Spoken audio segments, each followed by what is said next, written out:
Hello, welcome to Current News. I'm your host, Chris Davis, and today I want to talk about Facebook's role in the 2020 election.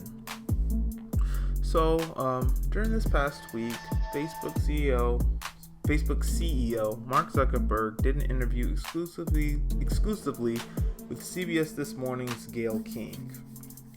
Now, what this interview was about was Facebook's role in the 2020 election. And Facebook has been really put on the spotlight on this issue because people have said that they played a role in getting President Trump elected in 2016. The question she asked was, are you worried that people will use your platform to spread that mail-in voting isn't safe?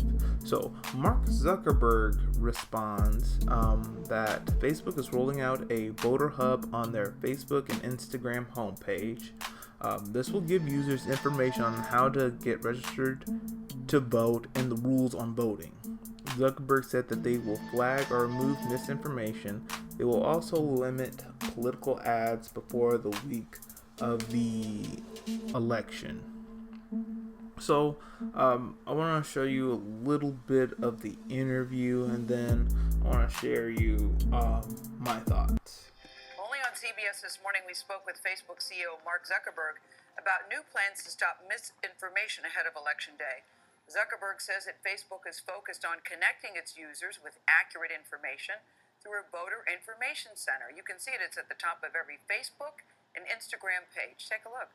Facebook calls it One Stop Shop. It connects users with details about local election guidelines for registration and mail-in ballots. In our exclusive interview with Mark Zuckerberg yesterday, he told us that the tech giant will prohibit new political ads in the week before the election. He also says the company is preparing for potential disputes over election results. One of the things that I'm quite worried about after Election Day is that since it may take additional time for the votes to get counted this year, especially with mail-in voting, there's a greater chance of civil unrest and violence after the election. Some people expect that there to be an answer to who won the election on election night. I don't think we're necessarily going to get that, and I think it's important that we start preparing people now, that there's nothing illegitimate about taking a few extra days or even weeks in order to make sure that all the votes get counted. In fact, it would be illegitimate if we didn't make sure that all of the ballot votes were counted. So what will you do, say, on election night if one candidate says, I won, when all the votes aren't in? We're putting in place a policy. We have a partnership with Reuters, and if someone tries to prematurely declare victory, whether it's in a presidential election or any of the others, before there's a consensus on who won that election, then we're going to add some context and a label to that post saying there isn't an official result on this election, and directing people to the voting information center where we'll have the list of all the official results that have come in. Okay, so I really like that Facebook is helping people get registered to vote. I like how they're putting it on their Facebook page and their Instagram page on how people can vote in their area. I really like that. What I dislike is that Facebook and I believe other tech companies are taking too much blame for the outcome of the 2016 election. They had a part in it, but I don't think they were even the major reason why Donald Trump won. I think like the media and other politicians, mainly Democrats, are using them for a scapegoat to not deal with the real issue. And I like what Mark Zuckerberg's doing, getting people the ability to vote, getting people registered to vote. Believe it or not, a lot of people don't know how to do that. But it's the reason why they keep going after tech companies, mainly social media companies, because they are blaming them for the outcome of the 2016 election. I think even saying that they're the majority reason for why Trump won, and that isn't fair. Let me be clear, they had a part in it, but I don't believe any tech CEO wanted Donald Trump to win. Not Mark Zuckerberg, not Tim Cook. I think they all preferred maybe Hillary Clinton to win. So they may have played a part in getting Donald Trump to win, but they're not the majority reason, and they weren't trying to get him elected. As I said earlier, Facebook and other social media CEOs have been blamed for the outcome of the 2016 election. Further evidence that supports this was the Cambridge Analytica scandal, where, if you need me to remind you, Facebook at the time had a policy on a certain app where if you use the app will collect your information and the information of the friends that are connected to you. That data was then sold to Cambridge Analytica, which was used in Donald Trump's campaign. That was wrong, and that was a dumb decision on Facebook's part, and that policy shouldn't have existed in the first place. But even with that being said, they are not the primary reason why Donald Trump won. Now, I'm going to get into what I believe is the reason why Donald Trump won. But I think we all need to remember, or we need to learn, what is like social media's place in the spreading of misinformation, because I believe that through all this, a lot of misinformation, a lot of erroneous information is being spread out on what is social media, or the people who are in charge of social media, the people who own social media, what their role is, and the spreading of information. So, what I see when Mark Zuckerberg or any other social media CEO is on Capitol Hill and they're being questioned and they're asked this question: why don't you stop political ads, or why don't you stop the post from, why do you not stop misinformation on your platform? They even gone as far as lying about what Facebook and other social media sites can really do to stop the spread. And what the point I'm trying to drive home here is, I'm trying to explain social media's role in the spread of misinformation, what they can and can't do, what they're legally responsible for. So here's the specific law that will provide more clarity. So the specific law is Section 230 of the Communications Decency Act, which says no provider or user of an interactive computer service shall be treated as the publisher or speaker of any information provided by another information content provider. This law protects social media for being responsible for what other people post and gives them the ability to moderate what is put on their platform. But when I see these congressional hearings with Facebook and other social media CEOs, it's like the congressmen and the congresswomen questioning them, it's like they don't know how the internet works. I believe social media sites should take down posts that incite violence and hatred, but that's really obvious. What do they do about political ads and other views that people put out there that others don't like? Are they supposed to just strike it down? And here's the problem. When the Congress people or politicians are asking Facebook or whoever to take down information on their site, it's not necessarily wrong information. It's information that they don't like. If they don't like it, they want the CEOs to strike it down. And this has already caused a problem.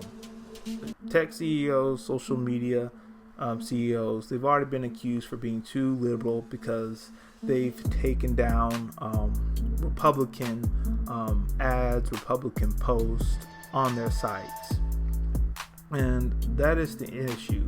The internet, for the most part, has been free, where information can flow, some good, some bad. But if you have tech companies taking a side and just striking down ideas that other people don't like, you see where this leads to serious problems. Now that I've established what Facebook can, what's Facebook's legal role and information flowing and stuff, I want to talk about where the real blame should go, because we see the media, we see politicians blaming tech companies. If you watch the congressional hearing when Google, Apple, Facebook, and Amazon, they did a virtual congressional hearing, and then they were all being blamed for the 2016 election and for other things. Alright, so what I'm trying to say is Facebook and other tech companies are not the main reason for Trump's victory in 2016. The blame really needs to go on the Democratic Party, and here's why. They didn't take Donald Trump seriously. Reports say Hillary Clinton didn't spend as much time in the flyover states as she should have. The media, who I think is more at fault than the tech companies, they weren't covering any of Trump's policies. They were just trying to cover everything he says on Twitter, and they thought that he was going to implode on himself. Too many of their reasons for why Donald Trump won are them blaming other people for why Donald Trump won, or after the fact excuses.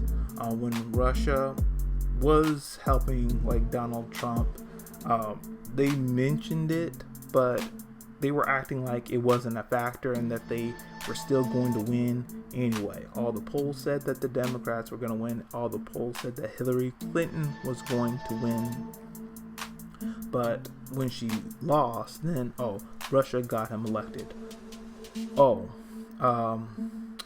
Facebook's fault. It's Twitter's fault. It's Google's fault. It's like they haven't taken any blame themselves. Alright, first, they need to take responsibility for the loss. And where we have to start is the candidate, Hillary Clinton. The whole Benghazi scandal, the whole issue with the emails, it's obvious people didn't get over that. James Comey's statement the week before the election was detrimental. The DNC being figured out that they were taking a side and the Democratic candidate nomination, that they were picking Hillary over Bernie. That was a huge issue. I think another factor that the Democrats don't want to admit is that there were some people who were neglected during the Obama years. I'm not gonna say that minorities benefited during the Obama years. There's a lot of people who say that President Obama didn't do enough for African Americans, especially with unarmed black men getting shot by the police. Hispanics say that despite the Dreamer Act, which was only an executive order that was easily overturned, President Obama deported a lot of immigrants. White working class people who voted for Obama in 2008, they didn't come out to support Hillary Clinton. Trump had a message, make America great again. Hillary's message was, I'm with her. So I don't think that the Democratic Party went on a soul search to find out what they did wrong. They had a huge advantage against Trump in 2016, but they still lost. The 2016 election never ended. It's still been going on since Trump won. He's an incumbent now, and he might win again. There's still a good chance. I do have to give the Democratic Party credit, though, for Joe Biden. His message is better than Hillary's was, Build Back Better. Personally, I don't think Joe Biden should have ran because the problems he went through with his son Beau dying, and I thought a lot of people were going to target him for his time as vice president during President Obama's presidency, but they've been really criticizing him more as a senator in the 90s. So in summary, Facebook and other tech CEOs get way too much blame for the 2016 election.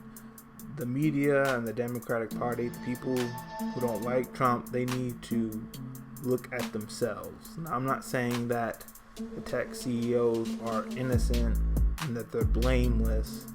They have some responsibility, but not as much as the media wants to put on them. I do like how they are going to strike down misinformation on voting, and they are stopping voter suppression, and they're getting people registered to vote. Alright, so that's all we have for today. Let me know your thoughts in the comment section below. Do you think Facebook and other tech CEOs are getting blamed way too much? Let me know your thoughts in the comment section below. If you like this video, if you liked what I had to share, please hit the like button, hit subscribe, and all of you, have a great day.